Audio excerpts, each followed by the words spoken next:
she had recently given birth, leaving behind her infant daughter.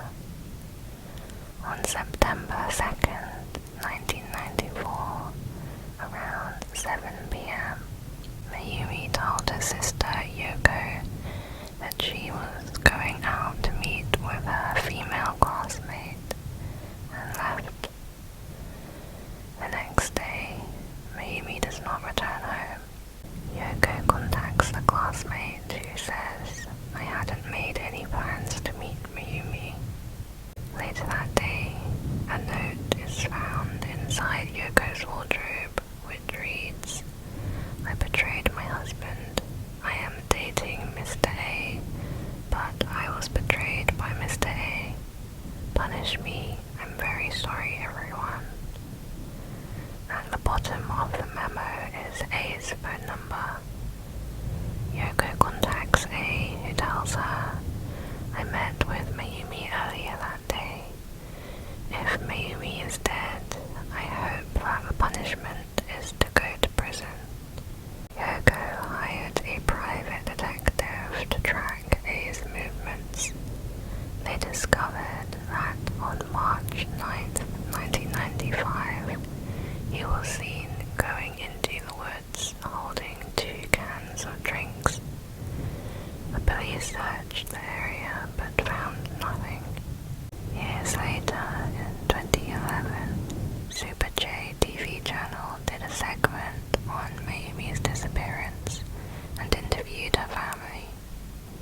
Her sister Yoko was interviewed first, and tearfully recalled the events as previously mentioned. The father is then interviewed at a different location. He says that they didn't know anything about Mayumi's affair until Yoko had found that note. And on the day she disappeared, it seemed like something was bothering her. But what caught the attention of viewers at home was a piece of paper stuck to a shelf behind the father, which went completely ignored. On the piece of paper was written, "Don't believe what Yoko says." It's not known who put the note there. One theory says it was the mother or the father who wrote this note. It suggested that Yoko may have had a mental illness or was abusive to them. They were scared to say it out loud because Yoko was in the next room. Mayumi had been taking care of Yoko at the time, as she had recently had surgery, although it's not known what for. It was suggested that Mayumi intentionally disappeared. In 2013, it was reported that Yoko also disappeared. There does not seem to be any public information on her case. Next is Damian McKenzie. 10-year-old Damian McKenzie lived with his parents and siblings in the Cobden area of Western Victoria, Australia. In September 1974, he attended a 5-day youth camp with 40 other children. They would catch a bus every day to different wilderness areas to participate in activities. The children were always heavily supervised by experienced adults, and none of the activities could be considered dangerous. On September 4th, Damian and the group set out for Stevenson Falls at Marysville. The plan was to hike a 700-meter track to the top of the falls and enjoy the views. It was a safe hike, and the group was supervised carefully. Participants remained within eyesight of each other until Damian walked ahead and around a corner, briefly out of sight of the others. When other members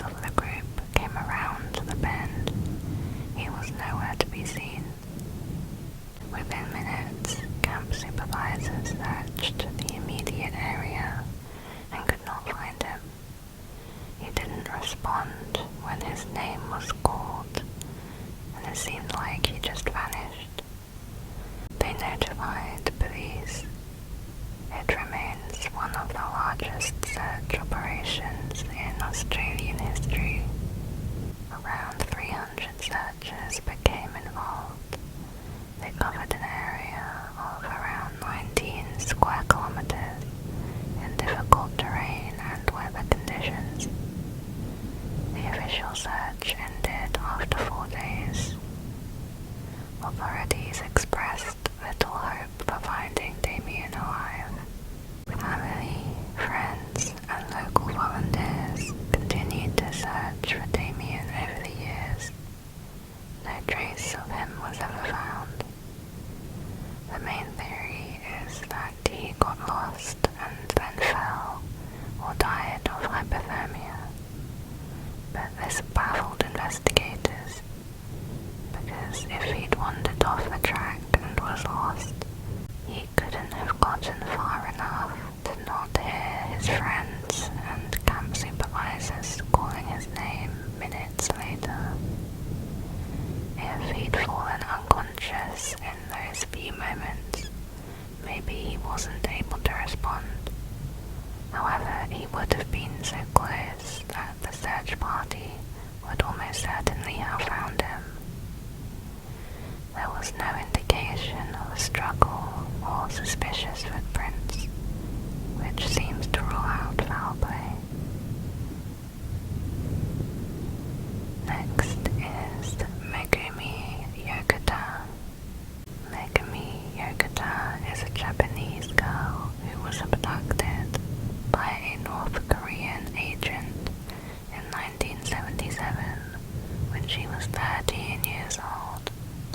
She was one of at least 17 Japanese citizens kidnapped by North Korea in the late 1970s and early 1980s. The North Korean government has admitted to kidnapping her, but has said that she died in captivity. Megumi was abducted while walking home from school in her seaside village. It's believed she witnessed activities of North Korean agents in Japan, and so the agents wanted to silence her. They reportedly dragged her into a boat and took her straight to a facility in North Korea, where she was taught the Korean language. She was then assigned to a university where North Korean spies were taught foreign languages. She taught Japanese to spies who were being trained to infiltrate Japan. Also at the first facility were 5 high school students, aged between 16 to 18, who had been recently abducted from South Korea. These include Kim Young-nam, who would reportedly later marry Megumi. In 1987, they had a daughter. North Korea advised that Megumi had committed suicide in 1994, aged 29, and they returned what they said were her cremated remains. Japan stated that the DNA test showed they could not have been Megumi's remains.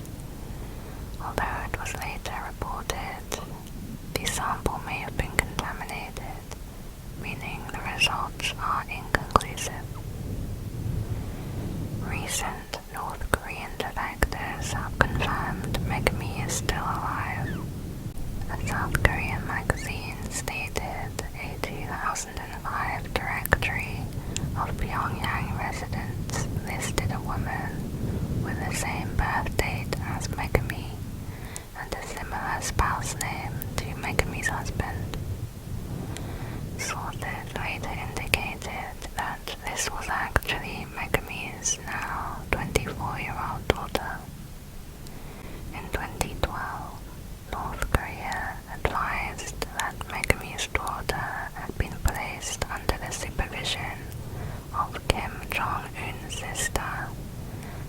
the North Korean government may be planning on using Megumi's daughter in future negotiations with Japan. The main theory of Megumi is that she was trained as a spy and eventually tutored Kim Jong-il's children in Japanese. Some sources even say she tutored Kim Jong-il himself. She's never been turned back to Japan because she knows too many government secrets. Next is the case of Joan Risch. I just want to give a warning, there is child abuse in this case. Born in Brooklyn in 1930, 9-year-old Joan Risch was visiting relatives when her parents were killed in what was described as a suspicious house fire. Joan was then adopted by her uncle and aunt, where she was sexually assaulted by her uncle. Despite her childhood, Joan went on to graduating with a degree in English. She worked as an editorial assistant in New York City and then met her husband Martin. Joan left her career and had 2 children. The family moved to Lincoln, Massachusetts. They were described by Joan's foster mother as extremely happy. They had a beautiful home, 2 lovely children, and they were congenial companions, as far as I know. 6 months after the family moved to Lincoln, Martin Risch had left in the morning to catch an 8 a.m. flight to New York City for a business trip. Joan took 2-year-old David to her neighbor Barbara so she could take 4-year-old Lillian out for a dentist appointment. While they were out, the milkman and the mailman arrived for their deliveries. They later reported they didn't notice anything unusual during their visit. The dry cleaner then came to pick up Martin's suits. He also said nothing seemed out of the ordinary. Around noon, Joan went to get her son and put him down for his nap. Barbara brought her son Douglas over to play with Lillian. At 2 p.m., Joan took the 2 children back to Barbara's house. She said she'd be back soon, however did not say anything to Barbara. Around 2:15, Barbara was in her kitchen and happened to look out the window. There she saw Joan wearing a trench coat, standing next to her blue sedan on the driveway. She appeared to be carrying something red as she walked hastily in a somewhat daze. Barbara didn't think anything of it at the time, assuming that Joan was playing around with the kids, unaware that they were in fact in her own backyard. This would be the last verified time anyone saw Joan. Another neighbor, Virginia Keene, recalled seeing an unfamiliar dirty blue or grey sedan. At 3:40 p.m., Barbara took Lillian back to her home, believing that Joan was still there. Barbara then went out shopping. She returned at 4:15 to find Lillian running over to her. Lillian was sobbing hysterically as she said, "Mummy is gone and the kitchen is covered with red paint." Barbara rushed in to look for Joan. She saw David crying in his crib and the kitchen covered in blood. There was blood splatters everywhere, on the stairs, the bedrooms, the driveway, and on Joan's car. There was a bloody handprint and fingerprints on the walls, which could not be identified. It was estimated that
possible sightings of her the day she disappeared. At 2:45, a woman who looked like Joan was walking en route to about 200 yards away from the house. She was shuffling along and hunched over as though she were cold, wearing a long grey coat and a handkerchief strangely tied under her chin. At 3:15 p.m., a woman of Joan's description was seen looking disoriented, walking along Route 128 in Waltham. She appeared to be cradling something against her abdomen, and it seemed like there was blood running down her legs. At 4:25 p.m., a woman was spotted near Trapelo Road. Again, she seemed to have blood or mud on her legs. No one stopped to help at any of these times. One theory was that Joan may have had a botched home abortion, or maybe a miscarriage, which could explain the amount of blood inside the house, and the empty beer cans could have been used as a form of anesthesia. The main question is whether a doctor was present or not. Martin believed that his wife would return home, but she never did. Martin passed away in 2009. Next is the case of Leigh Occhi. On the morning of August 27, 1992, 13-year-old Leigh Occhi was left at her home in Tupelo, Mississippi. Her mother, Vicki Felton, left for work at approximately 8 a.m. Shortly after arriving at her office, they were notified that a storm was headed for Tupelo. Vicki phoned her house to inform Leigh sometime before 9 a.m. When Leigh failed to answer, Vicki became worried and left work to check on her, driving the 2.5 kilometers back home. According to Vicki, she found the garage door open and the light on. Upon entering the house, she noticed blood smeared on the sides of the wall. She said, "I started calling for Leigh and going through all the rooms. Then I went into her bedroom. Her favorite blanket was crumpled up on the floor, and I was very scared." She called 911 at 9 a.m. Police found pools of blood in Leigh's upstairs bedroom, as well as significant amounts smeared in the hallway, bathroom, and on her bedroom door. The blood found on the bathroom indicated that someone had attempted to clean the scene. Vicki claimed that some of her daughter's clothes were missing. Inside a laundry hamper in the house, detectives discovered a bloodied nightgown belonging to Leigh. There was no signs of forced entry.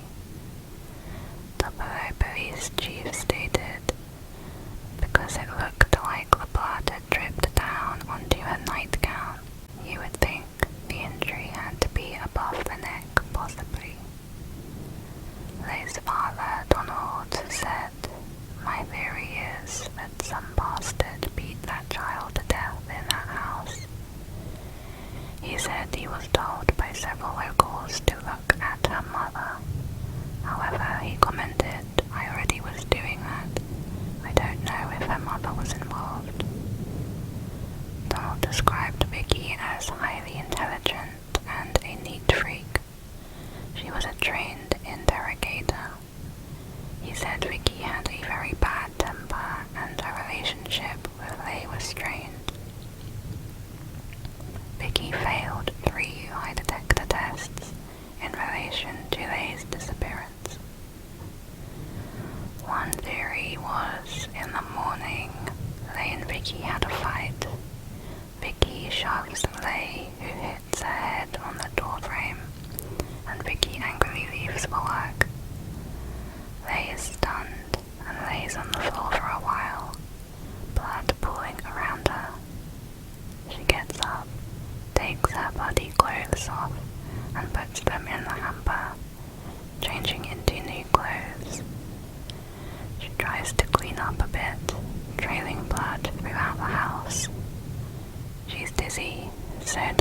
a good job at cleaning. Then she goes to her room to lay down. She takes her blanket and lays with it on the floor, depositing more blood. Meanwhile, Vicky has calmed down and tries calling to make sure Leigh is okay. She freaks out when no one answers and goes home to find Leigh unconscious on the floor. She mistakes her for dead and disposes her somewhere before returning to call 911. Vicky doesn't need time to clean the house because Leigh was the one who had both cleaned it and made it messier. Vicky claims to have searched the backyard, pool and shed, so her clothes being damp would have been expected. Next is Cynthia Anderson. In 1980, 20-year-old Cynthia Cindy Anderson was experiencing bizarre nightmares in which she was abducted from her home and murdered by a stranger. The nightmares plagued her for the following year. In one episode, an acquaintance she lets into the door betrays her trust. Cindy's sister Christine said, "One morning while I was getting ready for work, I overheard Cindy talking to my mother. I do believe these dreams could have been a premonition or fears that Cindy actually had in her subconscious at the time." On August 4, 1981, Cindy arrived at the legal office where she worked as a secretary. During the mornings, she normally worked alone, so she always kept the door locked. At 12 noon, 2 of the lawyers arrived to find the office empty. The doors were locked, and the radio, lights, and AC were all turned on. One of the lawyers said that Cindy had left her romance novel open to the only violent scene in the book, where the heroine is abducted at knife point. Cindy's family found no reason for her to disappear. She was raised in a very religious environment. She had been planning on quitting her job in 2 weeks and going to a Bible college with her boyfriend. Her father, however, noticed that she had been dieting and focusing more on her appearance recently. When investigating this case, police found that the only items missing were Cindy's car keys and purse. Her car remained parked in front of the office.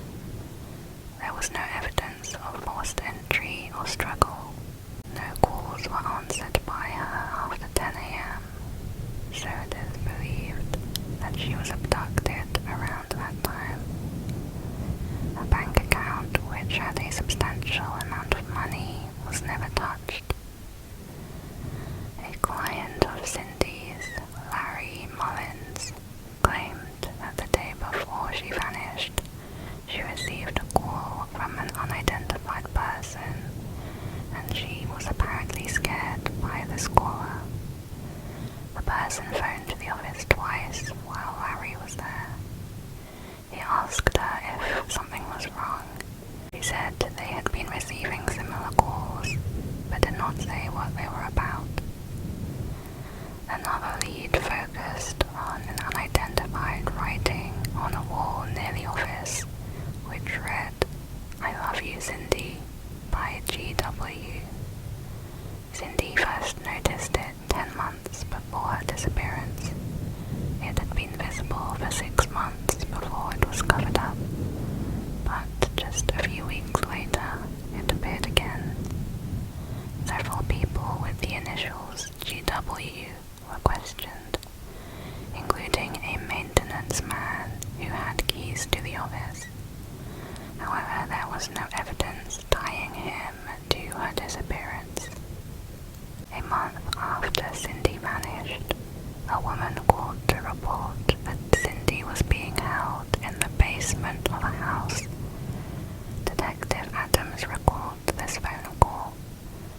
She said that she was scared and she was talking in low whispers. She kept saying she had to go. I kept begging her to stay on the line, give me more information, an exact address, something we could act on. A short while later she called again. The lady mentioned there were 2 white houses side by side, owned by the same family, and the family was currently out of town, but their son was home, and he was the one holding Cindy in the basement. We checked street after street on the north end to see if we could find 2 houses side by side. There's many, but we couldn't find any positive location for the house. Next is Christopher Thompkins. On January 25th, 2002, 20-year-old Christopher Thompkins said goodbye to his mother, who he lived with, and left for his job as a surveyor at 8 a.m. Christopher met up with the other 3 members of his surveyor team, and they went about their daily routine. They were working at a wooded area near Highway 85 in Ellerslie, Georgia. The team worked in a line formation spaced 50 feet apart from each other as they worked their way in the same direction through the forest. Christopher, who was the last in the line, was keeping regular communications with the others. He and the co-worker in front of him were within eyesight of each other. At one point, the co-worker glanced back toward Christopher, who he had just been talking to find he was suddenly gone. Christopher was just there a minute ago, but now there was nothing. At 1 p.m., they called their boss to say that Christopher had vanished, and Christopher's mother was informed at 4:15. Police waited 24 hours before doing anything, and when they did, they were not able to find any other clues as to what happened. The family did their own search within that 24 hours, and near to his last location, they found one of Christopher's work boots hanging from a barbed wire fence, with no sign of the other boot. In a patch of grass next to the boot were his work tools, a blue fibre from his work pants, and 12 cents. The co-workers were questioned, although the police publicly stated they believe Christopher just walked off. One co-worker, however, obtained an attorney a week after, although no one is sure why. Christopher's mother believes the co-workers know more than they are saying, and she also believes that Christopher is no longer alive and likely met with foul play. A more intensive search was launched, but nothing turned up until months later, when the other work boot was found by chance on the private property of a man who lived 900 yards from where Christopher was last seen. These clues seemed to indicate that he had started running, kicked off his heavy boots, and jumped over the barbed wire fence.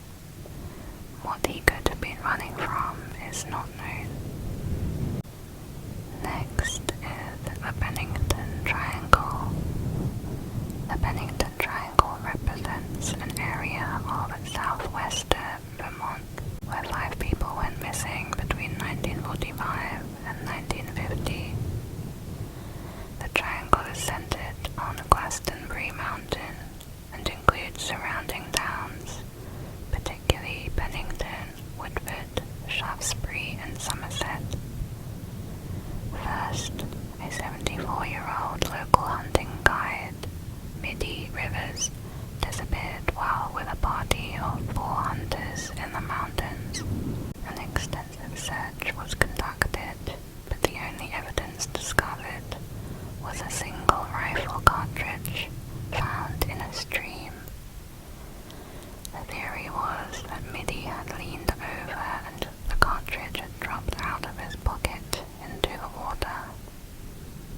Triangle.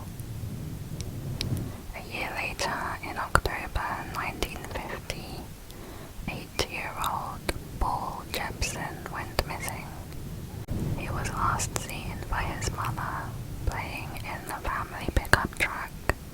She left him unattended for an hour to tend to some pigs. He vanished without a trace.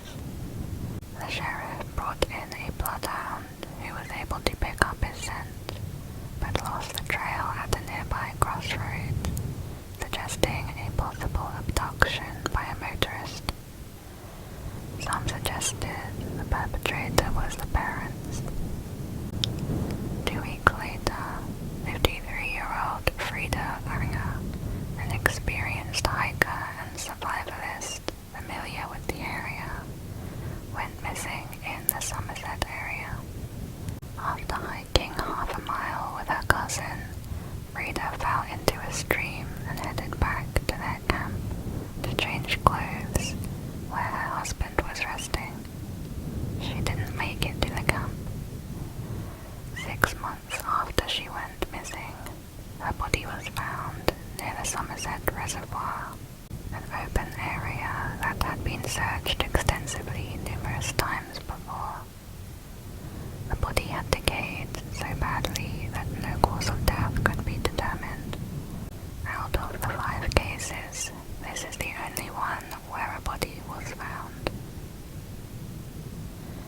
Next is Julie Mott's body.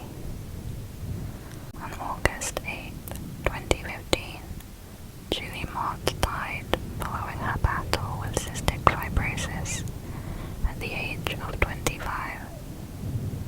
On August 15, a memorial service was held at Mission Park North. The service ended around 1:30 p.m. and her body was wheeled away to await transfer to a crematorium. At 4:30, staff locked up the chapel for the day. The next morning, an employee discovered that the bier on which Julie's casket had been resting had been moved. The casket's hinges were damaged and Julie's body was gone. There were no signs of forced entry, and the building's security system had not been set off. It's believed that her body was stolen in the 3 hours between the end of her memorial service and the closure of the facility. Police investigated while the owner of Mission Park, a man named Dick Tips, offered a $20,000 reward for information. Almost immediately, suspicion fell on Julie's ex-boyfriend, Bill Wilburn. Bill had remained behind following Julie's memorial service, lingering by her casket for 15 minutes after everyone else left. In the months following her disappearance, he reportedly harassed both Mission Park and Julie's family, calling both hundreds of times. Bill's obsession saw him repeatedly driving around the facility, looking into windows, shaking door handles, and staring straight into monitoring cameras. He was eventually banned from Mission Park property. He violated this in June 2016 and was sentenced to 2 days in jail. Bill has never been charged with anything regarding Julie's missing body. Another major suspect was the owner of Mission Park, Dick Tips, and his wife Kristen. It was revealed that they employed the use of subcontractor Bayer and Beitel for some of the mortuary services they claimed to provide themselves. Bayer and Beitel did not have a very good reputation. Just a few months before, they were sued by the family of Beatrice 𝐻𝐲𝐶 after mixing her body up with another woman's. Employees of Bayer and Beitel were allowed after hours unsupervised access to Mission Park facilities. Upon this discovery, Julie's family claimed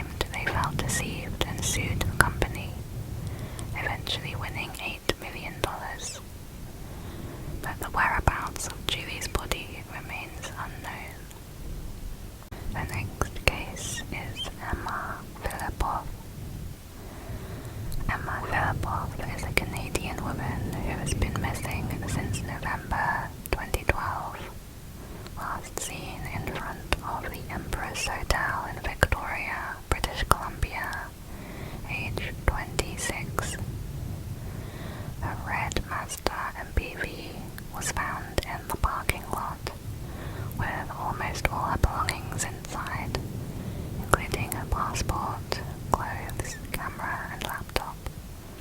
It's believed she used the van as storage.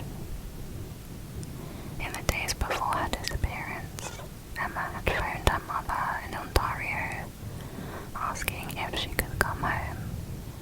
Each time her tone would quickly change, and Emma would then ask her mother not to come. In the final call, her mother became aware that Emma had been staying at a woman's shelter. And even though Emma asked her not to come, her mother made plans to fly out immediately. Emma's last words to her mother were, "I don't know how I can face you." Earlier that day, Emma had been captured on a 7-Eleven CCTV purchasing a prepaid cell phone. The video showed her hesitating in leaving the store. She was checking the street outside. She returned to the store to buy a prepaid credit card for $200. Around 6 p.m., she hailed a taxi and asked to be taken to Victoria International Airport. However, she soon exited the taxi for lack of money. Minutes later, Emma was seen walking barefoot in front of the Empress Hotel. An acquaintance of hers, Dennis Key, called 911 to say a woman was in severe distress outside the hotel. Police arrived and spent 45 minutes speaking with her. Deciding she was not a threat to herself or anyone else, they released her at 8 p.m. That is her last official sighting. Later that evening, police met Emma's mother, who arrived at 11 p.m. By midnight, Emma was classified as a missing person. Most evidence indicates she was planning to return home to Ottawa, but there is no proof that she ever left Victoria. The cell phone she bought was never activated. Emma's credit card was found on the side of the road, north of where she disappeared. In 2014, Vancouver business owners Joel and Laureen Rahn witnessed a man in their store throwing out a missing persons poster for Emma. The couple reported that the man said, "It's one of those missing persons posters, except she's not missing. She's my girlfriend and she ran away because she hates her parents." They called the police.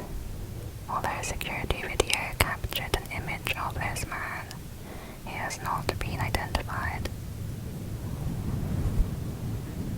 The next case is Evelyn Hartley. Evelyn Hartley was 14 years old when she disappeared in 1953 from La Crosse, Wisconsin. It was the night of the La Crosse State College game. Professor Viggo Rasmussen, his wife and their eldest daughter were planning on leaving their 1-year-old Janice at home with their regular babysitter. However, she was also attending the game. They contacted Evelyn, who they knew through her father Richard, a biology professor at the university. While at first Evelyn agreed to take the job, she later wanted to back out, which her mother refused to let her do. At 6:20 p.m., Viggo picked up Evelyn and brought her to his family's house. Evelyn was instructed by her father to call him around 8:30 to check in. When she didn't call, Richard tried phoning the Rasmussens' home a few times, but received no answer. Worried, he ended up driving over to the house to check. He found the lights and radio were on and the doors were locked. He knocked and rang the doorbell, but Evelyn never answered. He looked through one of the windows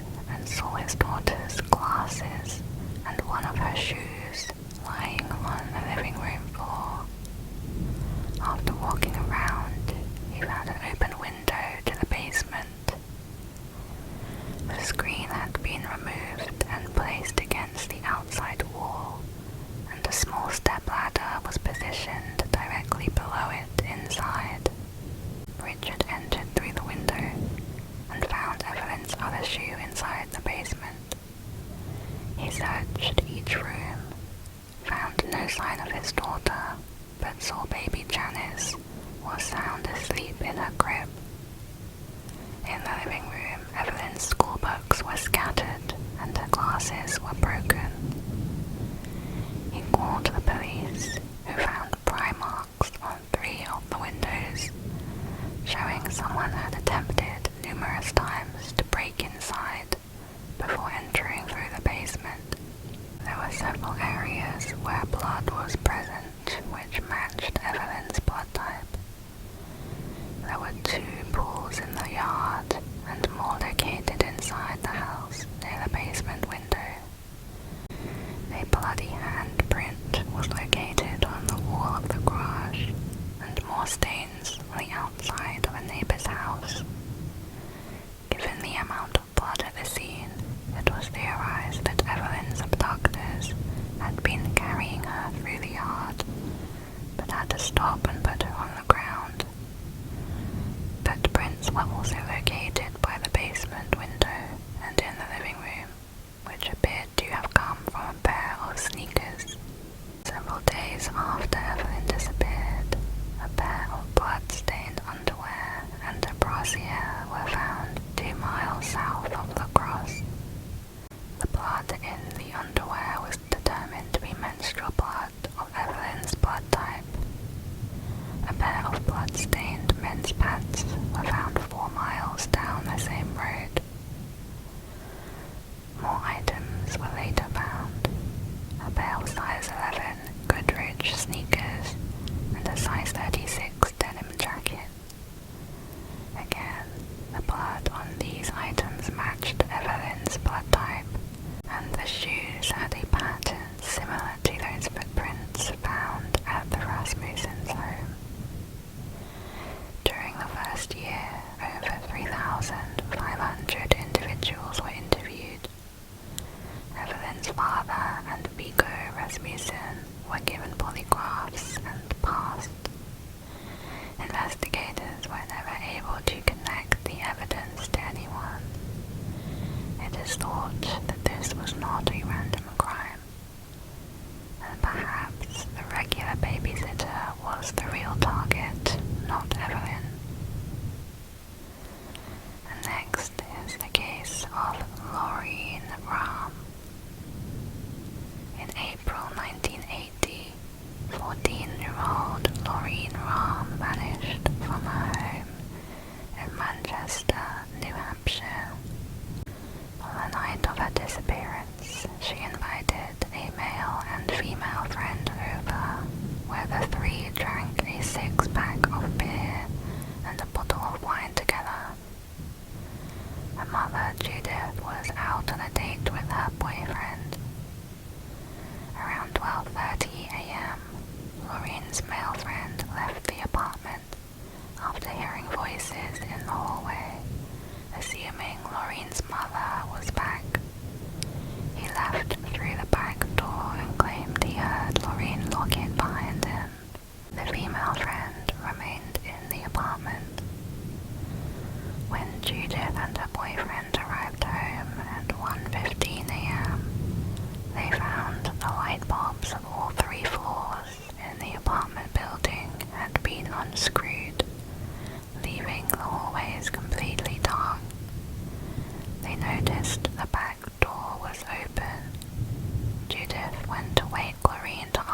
reported on several occasions a young girl called the telephone asking to speak to their son, Michael. Whenever Michael picked up the phone, the caller was silent. They believed the caller may have been Laureen, as she would refer to Michael as Mike, a nickname only she used for her cousin. The call stopped after they both changed their phone numbers. A childhood friend of Laureen named Roger received a phone call from a woman who claimed to be Laureen. Roger's mother answered the phone. The woman told her she was her son's former